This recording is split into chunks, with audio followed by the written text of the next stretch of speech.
Hi സുന്ദരീസ്, ഒരുപാട് പേർക്ക് perfume നല്ല ഇഷ്ടമാണ്. അതും നല്ല സോഫ്റ്റ് ആയിട്ടുള്ള സട്ടിൽ ആയിട്ടുള്ള ഒരു വാനില ഫ്രേഗ്രൻസും കൂടി ആകുമ്പോൾ കൂടുതൽ ഇഷ്ടമാണ് അല്ലെ. അപ്പൊ എനിക്ക് പ്ലമ്മിന്റെ ഈ ഒരു വാനില കാരമലോ ഇത് നല്ല ഇഷ്ടപ്പെട്ടതാണ് കേട്ടോ. ഇതിന്റെ സെക്കൻഡ് ബോട്ടിലാണ്.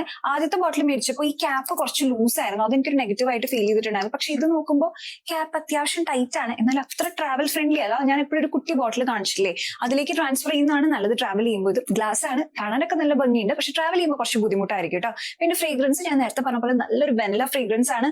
ആർക്കും അങ്ങനെ ഒരു തലവേദന ഉണ്ടാക്കുന്ന കുത്തുന്ന ഒരു ഫ്രേഗ്രൻസ് ഒന്നും അല്ല കേട്ടോ.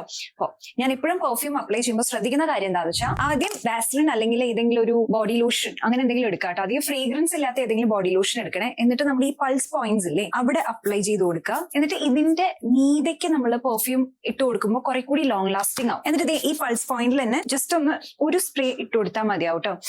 ഇത് നല്ലോണം ലാസ്റ്റ് ചെയ്യും എന്ന് വെച്ചാൽ ഒരു 4 to 5 hours. ഇങ്ങനെ കൂടി ചെയ്യുമ്പോൾ നമുക്ക് മാക്സ് ടു മാക്സ് ഒരു 6 hours ലാസ്റ്റ് ചെയ്യുന്നതാണ്. അപ്പൊ ഡെഫിനറ്റ്ലി ട്രൈ ചെയ്ത് നോക്കാവുന്ന നല്ലൊരു പെർഫ്യൂം തന്നെയാണ് കേട്ടോ. പ്രോഡക്റ്റ് ഇവിടെ ടാഗ് ചെയ്തിട്ടുണ്ട്. മെയിൻ ആയിട്ട് എന്താണെന്ന് വെച്ച് കഴിഞ്ഞാൽ ഇപ്പൊ നല്ല സെയിലുള്ള ടൈമാണ്. അറൌണ്ട് ഒരു 600-700 rupees കിട്ടുന്നതാണ്. അങ്ങനെയാണെങ്കിൽ എന്തായാലും ഇത് മേടിച്ചോളൂ.